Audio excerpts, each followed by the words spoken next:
I'd actually like to invite all of the speakers of the day to the front of the room so that we can have a Q&A for the last 35 or so minutes. So morning panelists as well as afternoon, come and join us. And please, there are mics on both sides of the room, and we'd love to get this conversation started. So we've got about really 45 minutes. Hi, Michael Beck. Hold on, I just want to make sure. Is everyone up here yet? Just give us a second to all get up on stage.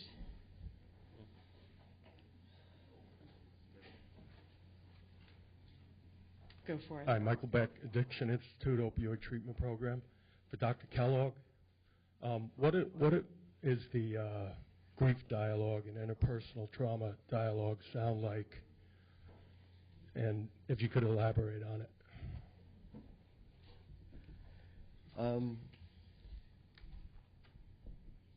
So grief, can you hear me? So a grief dialogue, say for talking to someone that's deceased, just to keep it simple for the moment, involves imagining the person in the chair opposite as if they were there and speaking to them. And I often, what was our relation like? What happened? How am I feeling about you now? And I often invite patients to go through what I call sort of the cycle of emotions. Can you express your love to this person if you feel that? Express your anger, often with a death, you said I would be the one that would die first. You would not leave me alone, and I'm angry that you left me. Or I didn't know about $15,000 worth of credit card bills, and so I have anger. And often anger is not allowed to be expressed in many subcultures, but here we can do that. Fear in this case would not be appropriate, but then my sorrow, that you are no longer here. I miss you so much. And then if I have to switch chairs and now play the deceased person, how does the deceased person see things, right? And then and I said before, maybe there's some guilt, I left the room, as you hear this all the time, I was there and I left the room for 5 minutes to get a cup of coffee and then you died and why did I leave? I wish I'd been there. If only I'd been there, maybe I would have gotten the miracle, that sort of. At a training, it just came up interesting of a woman whose, mother said, I want to die at home, and just before she died, she said, take me to the hospital. And they were like, oh my gosh, what do we do? Well, she said she wanted to die at home. They let her die. They said, we'll die at home. So they didn't take her to the hospital. And she died 45 minutes later, and we processed that whole thing. And I said, have the mother say to you, I didn't want to die in the ambulance. And that we kind of reframed it that way. But she was very guilt-stricken about whether she'd made a mistake. So these are the complications of that. It's a grief. Trauma, similarly, talking to the person about what they did to me. Here I don't have them switch roles. Here I do say, this is what you did. This is how you hurt me. This was the impact on my life. A chance for full expression of anger and rage. This is how you betrayed me. So it's a very brief version, but those are the kind of things I do. Yeah.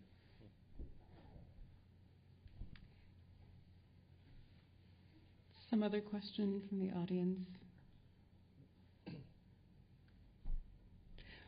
Well, I have been thinking, I'll let you guys mull it over as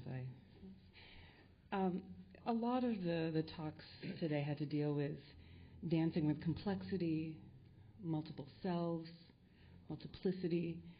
So I was wondering if you could just improvise with the idea of how you deal with your multiple selves and which one comes to the fore and when, and how you tolerate maybe conflict in that multiplicity.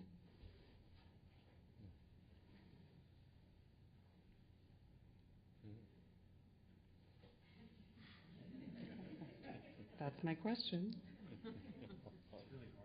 I know. Sorry, that's an easy one. Well, I will say, I want to try and answer, at least begin an answer, which is that I think it's a very hard question to answer, because when we think about multiple selves, at least for me, I think about dissociated self states. And so I already feel like if I can be conscious enough to answer that question, then I'm in a different place. Right. So I could answer that question sort of superficially and say, of course I'm a very different self, my professional self from my personal self. And there are times that I feel like I have such a personal relationship with patients who I see for so long that I'm so tempted to just tell them a story of mine that comes up, or to sort of crack a joke at an almost inappropriate moment. Or to share something to get very personal. And I have to sort of, I'm pretty personal and pretty loose with my patients, but I have to sort of monitor that and keep my professional self on. But beyond that, to go to, I think, the more clinical and dynamic question you're answering, that's what supervision is for. I mean, I can't tell you the number of times my supervisor, I'll say I'm in a small group supervision with Philip Bromberg, who some of you may know, and he's sort of one of the fathers of the self-state model and relational psychoanalysis. And so he works very much with process. He's not interested in sort of an overall, just tell me what's going on, but we do process. And it is amazing how many times in the process he can pick up an anger that was completely dissociated. Something that I did or said, or a pause, a moment of silence, or something that wasn't said. And so I think, again, that's why I'm so interested in supervision, that an outside party sometimes, or just presenting it in a different way, can bring us into touch with something that was completely dissociated. And so I think that's partly why it's so hard for us to answer that question, because we don't, if we could grapple with it already, we're 12 steps ahead. Thank you. I'll say one thing. Is this one on? Yeah. One thing about that I think probably everybody, if not only at this table, but in the entire audience, has dealt with, is that what do you do when a patient says to you, so do you ever have a drink? So, I mean, there is that part of us that goes to a party or has dinner out with friends and has a glass of wine, and we're somehow promoting the idea that they need to be careful about it, and their curiosity and maybe their wish to somehow defeat us or expose us as being somehow not completely truthful. I think that puts people who are trying to provide substance abuse treatment into a somewhat unusual and awkward situation. As marijuana becomes progressively legalized in this country, that's going to be another issue. I mean, so I think there's a self-state where you have to make a conscious decision about what you're going to be personally revealing with, which is an interesting therapeutic issue to begin with. Douglas? So there was a lot of talk about collaboration, but I don't think there was any talk about, the lowest paid, least trained frontline people that a lot of people see, which is the substance abuse counselor. I know Andrew has done some work with that, but that's a, to my mind, that's a real issue. And, how can things be improved with regard to that interface in the system? Well, I'll just say I think that the ultimate view of our field has to be one where everybody is trained in addiction and everybody's trained in mental health. And that we have to end the division between those two things, and people need skills in both. And I think that's an aspirational goal, and that maybe is 10 years down the road. But we simply have to get to that. And the addiction counseling model, I think, is one that has to ultimately come to an end because it's insufficient for the nature of the problem that we're trying to wrestle with. I have a slightly different point of view. I mean, I imagine that there will always be a role for addiction counselors, but that I agree with you, Scott, that the addiction treatment field I think of as being as stigmatized as people with addictive disorders. So it's underfunded, undertrained, undersupported, and so the quality of care is quite low.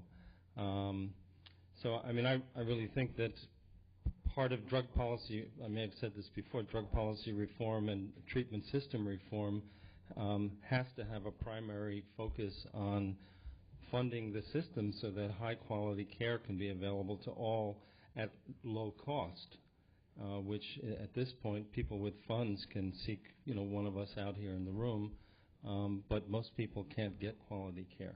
But the second piece, and I know Debbie's probably going to say the same thing, right?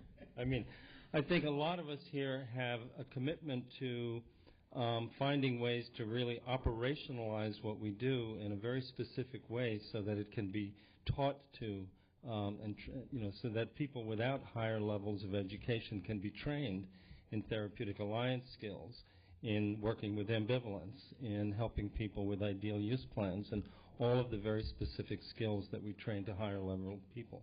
So I think that's part of our commitment, to bringing these skills and ideas out to, people who are out there working in the trenches. Yeah, I think I want to say something that's sort of a cross between them and very much like what you said, which is that I think I spoke briefly about cross-pollination. I think it's really important for mental health practitioners to offer some kind of training and supervision to addiction counselors, and for addiction counselors to know that they are mental health workers. I think it starts with a sense of identity and role, and if we can sort of get out there, the more we can get out there, that substance use is part of a complex human condition and not something that should get isolated and treated by people who happen to have experience with it, because they have their own recovery that qualifies them to do the treatment. It doesn't. It might qualify them to be interested and to enter it, but we really are talking about a biopsychosocial issue. And so people need to be able to have access. And I think that's something that then goes to a policy level, right? Who does the training? What kind of supervision is offered? And I was talking with somebody before about supervising in places about how, at needle exchange, the people who give the needles are doing therapy, are doing clinical work, but they need to know that they're doing clinical work. And they need to sort of have offered really good clinical supervision. I used to do trainings at Project Renewal years ago, which is a system of shelters, and they have dual diagnosis shelters, and it's a sort of transitional housing. They have a housing first, a very, very good housing first unit. But unbeknownst to me, just the directors there, when I would go into a site to do an in-service training or a series of sort of brief supervisions, they would send in everybody from the clinical director to the receptionist, because they just knew that every encounter has the potential to be a therapeutic encounter.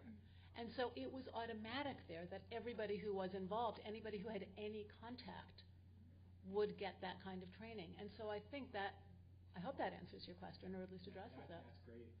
Yeah. I'm just going to comment free associate to that, hopefully not too loosely. You talked about something that's really important to me, this idea about the front end, the perceptionist and stuff like that, and just how important it is to really take care of everybody, because I always say at the clinic, the first person that they get in touch with is the receptionist there, and how important that is. And there's some really lovely work that can happen at that front desk before people even get to meet me. And so I think that's so cool that they send people to those trainings. Yeah, I want to just add, because it is such a moving experience I've had. I've been training a few different organizations. I work with Housing Works, who has I think the only OASIS license program in New York State that's organized around harm reduction principles, although Project Hospitality in Staten Island is developing a program like that. And I work with some other organizations. So we do supervision and grand rounds in groups. And we've got CASAC interns and all the way up to senior supervising clinicians in the same group. And what I've been continually impressed by is how these kinds of mixed groups can have such high levels of, do high-level work. If we kind of invite people to enter into a certain kind of space, so that I think that people without higher education can learn very sophisticated clinical interventions. It's not the same thing as a licensed clinical practitioner, but they have, as people are saying here, have potentially powerful therapeutic roles to play within a whole organization. Go ahead. Hi. So I'm a social worker. I work at the Actors Fund in Addiction and Recovery Services. And I wanted to speak again real quick to when somebody shows up in your office intoxicated, because I think it's really, really important, and I appreciated those of you who spoke to letting that happen, because I've had that happen before. And I sort of think of it as, somebody who wants to show you their self-injury, people that sort of walk around with it uncovered and wanting to show you their pain and sort of what message is it sending. Because right off the bat, I used to think, well, this is inappropriate, and, you can't do that. And, in talking to my supervisor, because she has mixed feelings about it, too, but I have a particular client who has done it a few times, and I would sort of say, okay, well, hang out, and I'd sit on my computer, and what is it that you want to show me? And after a couple of sessions, he started to stop doing it because he saw that we weren't being productive, but he wanted to show me his pain, and so it ended up being where he got very comfortable and saw that I wasn't repulsed by him like everybody else was in that state. And so it was really productive and kind of profound that he saw that I could appreciate that part of him. Kind of, Rebecca, that's Rebecca, right? How you were saying your client wanted you to see her in that sort of grotesque state, or so she thought of herself, right, in that sort of mess that she was. And so my client wanted me to see him like that, and how everybody else rejected him. And as difficult as it was for me to sit with him like that, I don't want to see him like that.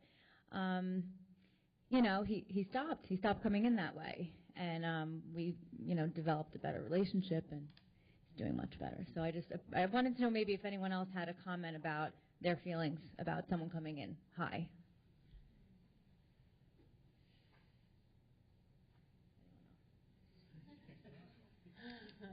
The only thing I would say, I'm sorry.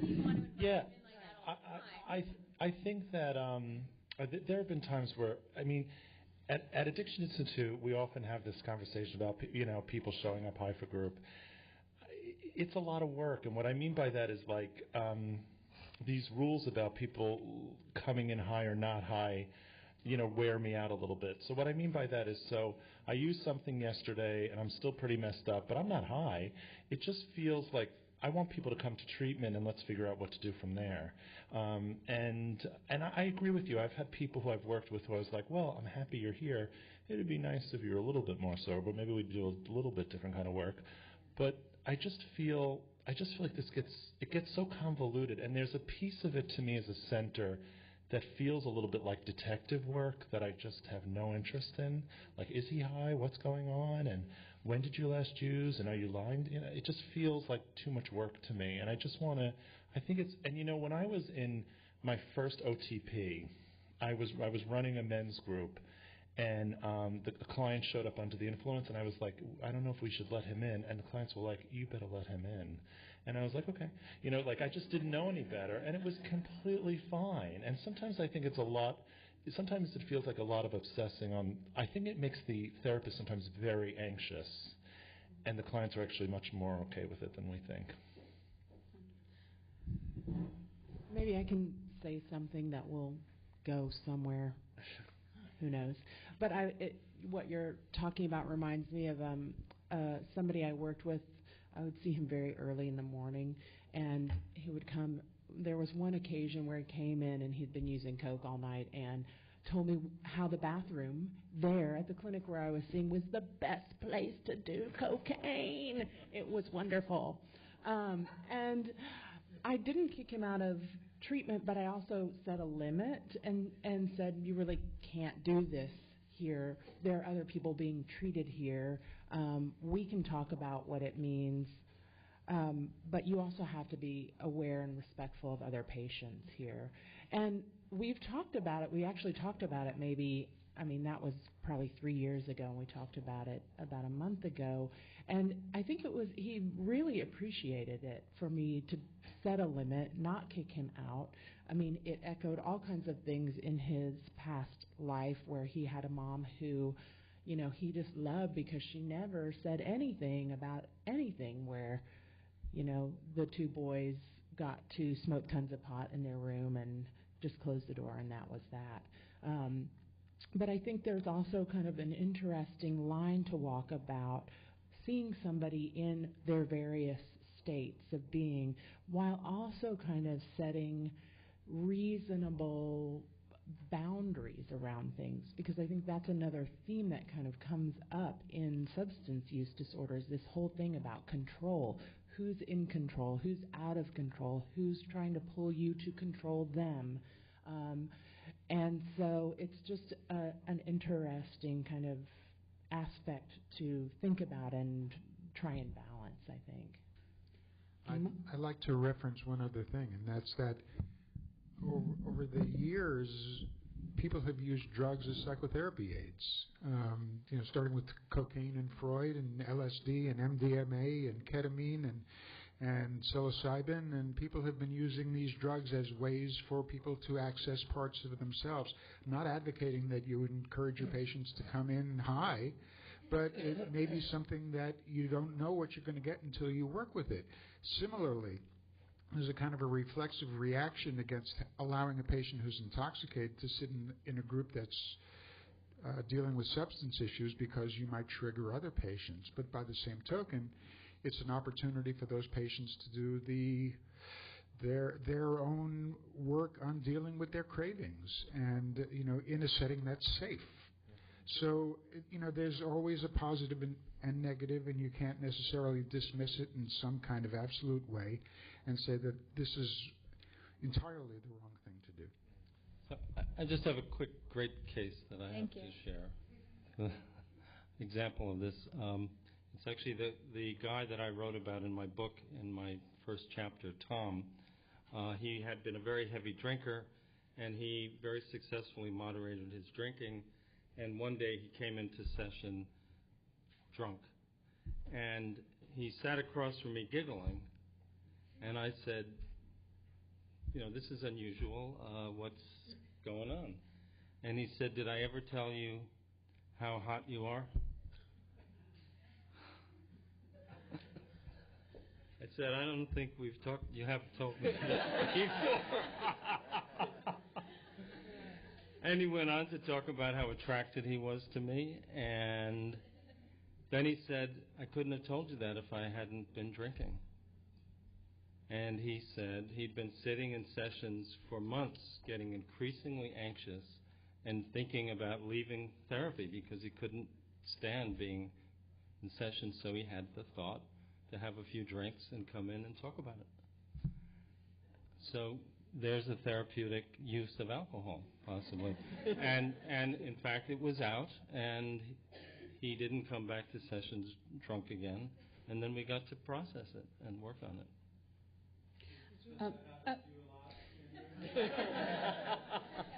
So the bottom line is, it's okay if they show up under the influence, as long as they tell you how hot they are. That's what I'm taking from this. How hot you are? Yeah, how hot I am. That's fine. That's what I'm taking from this. Could I just follow up with one more?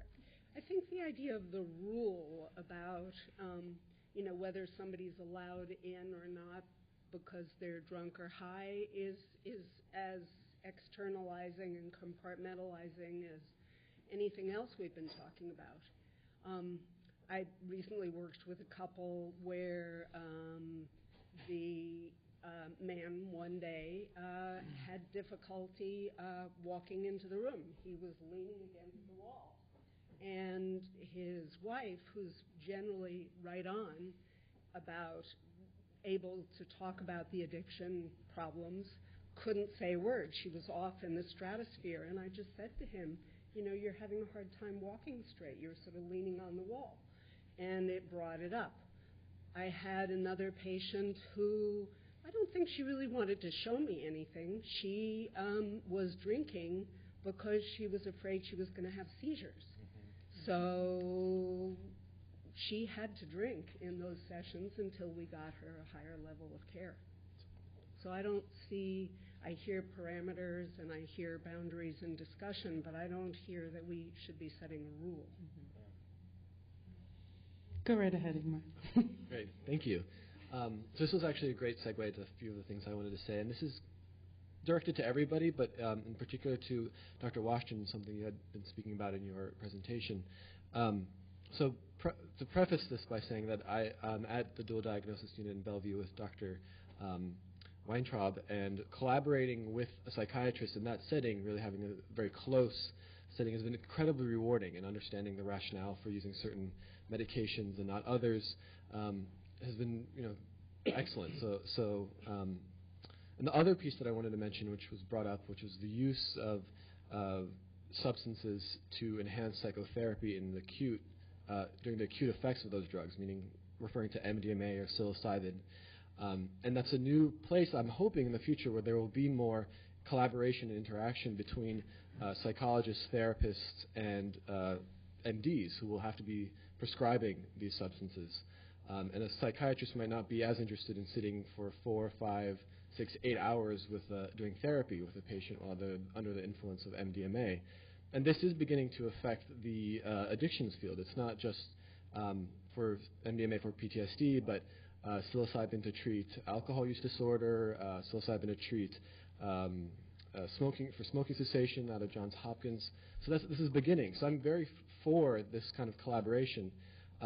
However, a while ago, and I don't remember the study, the title of the study from the top of my head, since I'm interested in this area of drug-assisted therapy, there was a big article that summarized a lot of research that looked at psychopharmacology alone, psychotherapy alone, and the combination of the two.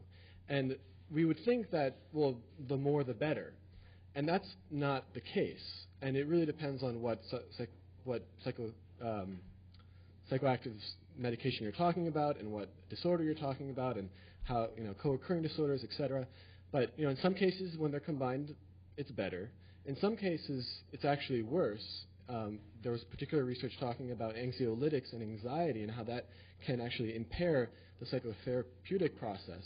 And in some cases, it's like a wash. And then the question is, well, what about the resources that are going into that? And you can think of it from both perspectives, right? So maybe you might want to remove the medication because of the side effects, or you might want to remove the psychotherapy because of the cost from time and money. So I just wanted to kind of put that out there, that it's not always, like, combining everything is not always the best solution. I don't know if you had any thoughts on that. Parsimony and effectiveness? It's hard to disagree with that. Yeah. Because it's so individualized.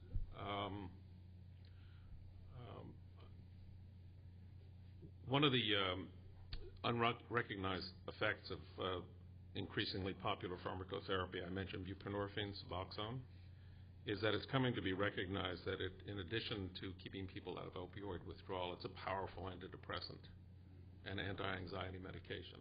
And for the first time, I saw a study published just, I think it was last week, of a trial of buprenorphine in treatment-resistant depression in people with no history of opioid dependence. Now, it must have taken quite a feat to get through a human subjects committee to get that approved, but it was very, very low-dose buprenorphine, like 2 milligrams or less. And the results were pretty striking, and we see that. And I see some patients, you probably have too, at least some of you have, where the striking normalization of functioning that an opioid-dependent patient experiences when you put them on buprenorphine. And I tell you, there are many times when I say to myself, if I were forced to choose between giving this person pharmacotherapy or psychotherapy, it would definitely be the pharmacotherapy. That is, if you had to do one, if you couldn't do both. And in other cases, I think the opposite is true, that the pharmacotherapy ends up promoting unrealistic expectations on the part of the patient, right? Can, in part, nullify the therapeutic value of psychotherapy or counseling.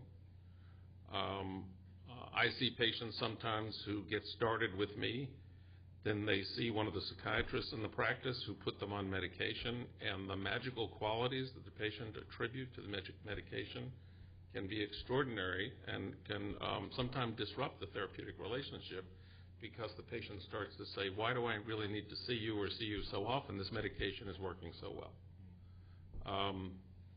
That's one of the advantages of being in practice together, is that we can work on that.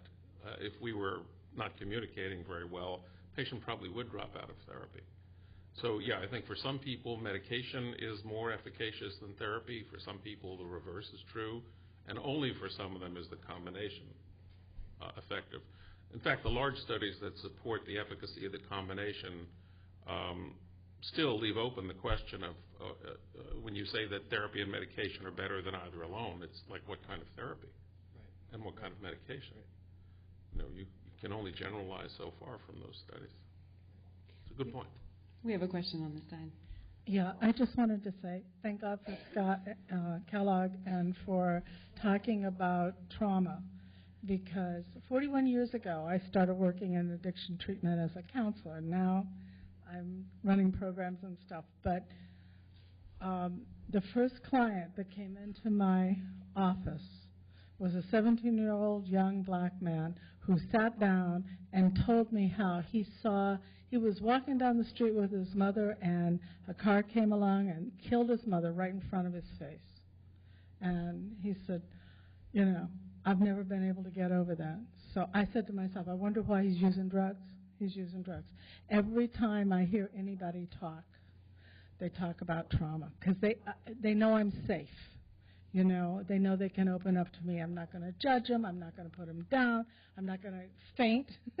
I did once have a countertransference where somebody told me a horror story about his mother burning his fingers with a cigarette when he was 3 years old, and I started laughing hysterically because I was hysterical, literally. And he said, "Why are you laughing?" I said, "Oh my God, I'm so sorry, But I read an article. I get joined together. I hope other people get joined together. It's awesome. There was an article out about, 6 or 8 months ago about how a big study was done on addiction treatment and mental illness. 90%, both sides. 90% of mentally ill have addictions, and 90% of addictions have mental illness. And we need to be treating it that way. But it probably all is coming from trauma, because every person I've practically talked to who has a mental illness, I don't care if it's schizophrenia, bipolar, borderline, antisocial, they all have had major, major traumas in their life. So I'm convinced that trauma is the major cause of addiction and mental illness. We need to be dealing with it. Anyone on the panel want to follow up with trauma and substance use? Well, thank you for your kind wishes. Thanks. I would suspect we all agree that trauma is a huge part. And certainly when I talk about dissociation, trauma is implicit in that, right, as trauma leading to dissociation. And let's not also, though, forget that as people come into our offices, if they have a history of substance misuse, regardless of what trauma may have preceded it, being a substance user in our stigmatizing society is traumatic. So there's already that trauma in addition to whatever else there is. Hi. Maybe not. Hi. I'd like to just start off by saying thank you all for holding this conference. As a doctoral student, I certainly can echo what you spoke about, in that many of us do not get enough formalized training in substance use treatment, and so I greatly appreciate this opportunity, so thank you very much. There was some discussion earlier this morning about meeting our patients where they're at, and often I think that that's discussed in the context of somebody coming in to a session and saying, I want to use, and how do we deal with ambivalence around recovery. Some of what I'm seeing is the opposite, that in early recovery, or particularly among individuals who are in, I would say often NA, we see people who come in and say, I never want to use again, and I don't want to have anything to do with methadone or other forms of maintenance, because that, according to my sponsor, means I am not sober. And I struggle with how to hold that without feeling like I may come off as a cynic to the patients that I'm working with, because they are so hopeful. And I don't want to extinguish that, but I want to encourage them to stay on methadone or to stay on Suboxone because it's supporting their sobriety or their whatever plan they're using. So I'm curious how you would approach that. Thank you. I can talk to that a little bit. I mean, I think that when you encounter that kind of sentiment in terms of medications, you can explain that there's a real difference between medication and drugs, right? So methadone and buprenorphine are medications that help patients maintain abstinence, And if they're using their medications as prescribed, then they are abstinent and they're candidates for recovery. And it's important that they understand that, and that a lot of people don't understand that these medications, that there's this idea of a substitution, and you are dependent on that opioid, either buprenorphine or methadone, but you're not addicted. You're not addicted. You're not displaying addictive behavior, but you are dependent. So there's a fine distinction there that you can help them understand.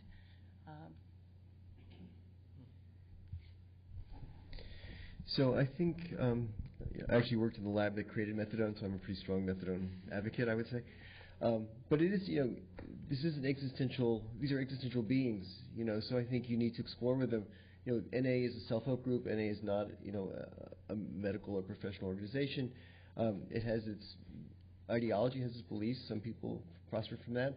Let's really go down this journey. What does it mean to be a methadone? What does it mean to go NA? Let's explore this. Take it 5 steps down each one. What do you want to do? Which choice do you want to make? Which path do you want to choose? It's your life. It's your decision. But let's clearly discuss it.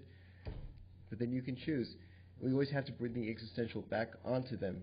Knowing, I know, we both know the odds of you being successful in 2 years are probably 70-90% failure rate, but maybe you'll be in that 10%. And these are some things you might do to improve those odds. But it's your life and it's your choice. So I would put it back on them and not try to take responsibility for that. That would be my way of wrestling with it. I have a question from this side, and then we'll take. Okay, this might be indicative of my own superego lacunae, but on the issue of lying, I really think it's like a relational issue more than anything. And the thing I'm more struck by is how much people are willing to tell me, as opposed to the lying. I don't really find that as a major impediment, and I'm wondering if you people are finding the same thing, or. Yeah, I don't find that my patients lie to me generally, and I don't urine test them.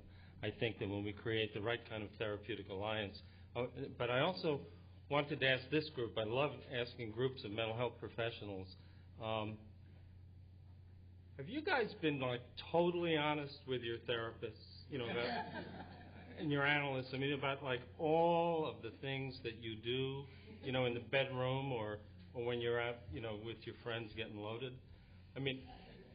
Or how many years did it take you to actually talk about that thing that you feel so ashamed of?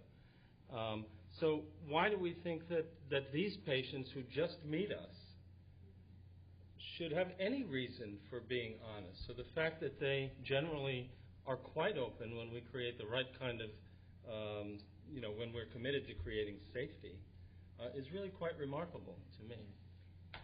I think you also have to really make a distinction between patients in private practice where there are no contingencies to using, as opposed to patients in a clinic, like an opioid treatment program, where if they have a positive toxicology, that may change their pickup schedule. And so their honesty about what's going on in terms of their use is tied to some extent to these contingencies. So I think in a private practice where they can talk very honestly, openly, and there won't be any repercussions, it's one thing. But when you're in a clinic where there's actual repercussions, it's another. So would that be kind of a healthy act, the lying under those conditions? Right. Yeah, I think it's kind of a self-affirming. Self-preservation. Because who wants to go to a clinic 6 days a week? On this side, yeah. Hi. We spoke a lot about collaboration, and touched a little bit on confidentiality. One thing I think we don't struggle, but I'm struggling with in the clinic, is that we have about 18 counselors, all who have a caseload of anywhere from 50 to 60 patients, and we run groups. And sometimes things are set in groups by the patient where they don't want their primary counselor knowing, or they're part of our outpatient, Next Steps program, where the Next Steps counselor might know something that the OTP counselor might not know. So how do you work with the patient to have them really be open with all their counselors in treatment, and without that patient feeling like they're betrayed? It's a great question. Terrific question. It's a great question. So you work in an OTP? Yeah. Yeah. So we started a group program in our OTP. And so initially what I did, because I had been traumatized by that last incident that I talked about in my talk, was the group counselors would keep a boundary and not talk about these issues with the individual counselors, just because I was so anxious that, like, you want people to come and talk about things. I think there is still room that if you set up a supportive environment, I really believe this, even in an OTP, that people can go to group and talk about things and not have it become like the group. And I think we've done that, and the OTP is now different where the individual counselors run groups as well. And I'm looking at one of the OTP counselors. It's not this hysterical environment where in group I'm finishing group, I have to run to the individual counselor and be like, oh my God, he's out of control. I think if you do, I think it's still about the milieu, and if you set up an environment of support and concern, it doesn't have to be about regulations. And Sarah and I were talking about, like, these regulations can be flexible, and you can run a more humane OTP that doesn't have to be always about penalizing people, even though these regulations are very stressful. So I still believe that it can happen, and I don't find in our OTP that we're getting crazy this way, because we do, want to support people and not immediately run to, oh my God, change their pickup schedule, because that feels like, it just feels like such a punitive environment, and it's such a mixed message for the patients. So I don't know if that answered the question. A little bit, but then at the same time, but then at the same time, I feel like when you have to then ask yourself as a clinician, okay, if someone comes to me and says, does this patient need higher level of care because this is what it's saying in, let's say, the group notes, and then this is what it's saying in the individual notes, right. Then ethically, how do you answer that as a counselor? Well, I think my patients need a lot of things, but so what? As long as you're talking to your patients about what you think you're concerned about, and as long as you're trying to process these things with your patients, I'm not sure I would worry about that as much. Even in OTPs like to see that things are being addressed. They don't necessarily, when OASIS comes, they don't say you have to do this. And if they do, it's not really very meaningful.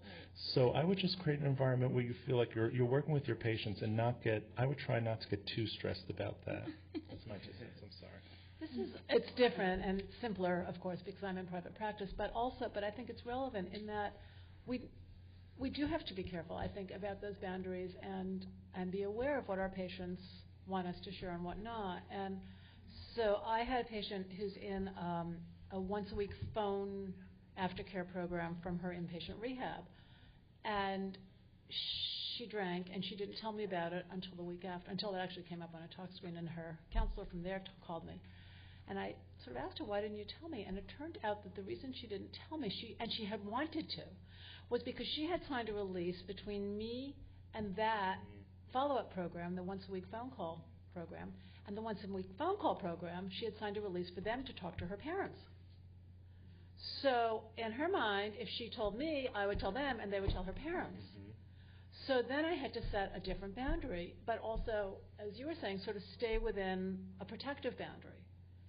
So I then, we then talked about it, and I wrote up a very specific release for her, where if I thought her life was in danger, I would tell others, but otherwise I would not. She could tell me things in confidence, and I had to work with her counselor from the follow-up program to say, like, I'm not going to tell you things, which I don't know how thrilled they were at first, but they understood and had to accept it.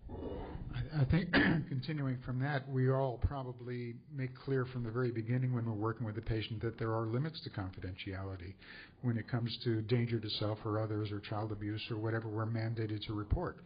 So where that line gets drawn can be a matter of policy, team communication, your communication with the patient, but certainly something to explore with them should that issue arise. Thank you. Hi. Thank you all. I'm a licensed creative arts therapist. I'm a dance movement therapist, and I've been working in OTP for about 16 years. And so in the theme of collaboration, I was wondering if you all have had the experience of working with creative arts therapists, and what was that like for you? This is kind of 2 parts. So that's the first part, and for the panel. And in going with Joe's presentation, in my experience, there have been conflicts in the treatment team in terms of like territory of the patient, right? who gets permission to do the work with the client. And so I'm wondering any recommendations you have for negotiating that. Your slides on like healthy team, unhealthy team was really useful to me. I'm wondering if you could say more about that. I think that I have. Can I just one more thing? I primarily work in a group as a group leader. Yeah, so I'm not working individually, just doing group therapy. I've worked when I was at the Bronx VA. They had creative, and they did a lot of creative arts and stuff. It was so cool. I think that one thing I would say is that I think it's important, and I'm sure you've done this, to build a relationship to the people that you're working with. Like one of my supervisors once told me, like even you shouldn't use your clinical skills just with the clients. You got to use them with each other, and to kind of build a relationship that you're providing a service that's pretty amazing and in conjunction and supportive of what they're doing as opposed to not threatening. And that when people feel like that everybody has something different to contribute, I think that helps a little bit and makes people feel less territorial. Thanks. One last question. We've got about a minute, and then we'll be here for 15 minutes after if you want to ask. Actually, it's not a question, it's a comment. Thank you for having this conference here. And this is what we need as clinicians, because when you come into the field, you really think that you're going to save the world. Save the world. You're going to save every patient, every client. They're going to stop using drugs. And as you stay in the field longer and longer, year after year, you learn that's not the case. So that's where, like Dr. Rothschild said, the in-house trainings, the supervisions, the meeting the patients where they're at, the rolling with the resistance, the ambivalence, all that comes into play. And somebody said something about receiving low-quality care. I don't think, as for the agency I come from, we don't do low-quality care. Even as a counselor, I go in each day as a human, treating a human. And I'm very humanistic. I'm genuine. I get that good rapport from the beginning, and they may not share everything in the first 5 years of treatment. But if they see that you're genuine and you really care about them, they'll open up and start sharing and not lying. I would never say anyone lied about a tox. They may not tell the truth that day. Maybe they come in the next day and tell the truth. But it's the rapport that you have with the patient, with the person sitting in front of you. I'm a CASAC and an MSW, and most of my learning came from the in-house trainings. We have a grand rounds like once a month. We collaborate. Housing come in. People from the legal field come in, from ACS come in, and they teach us, and we learn. And that's when we start doing referrals from the collaborations, and then the patients see that, oh, they really do care, not about this positive tox, but about me as a human being, as a whole person. So I just want to thank everyone. Thank you guys for having this training, and just stay here because it's a great field. When I got here, they said, if you want to make money, this is not the field to be in. Okay, but when you see just one life probably being changed or enhanced, it's just a great feeling. And I just want to say thank you. And thank you, Dr. Church.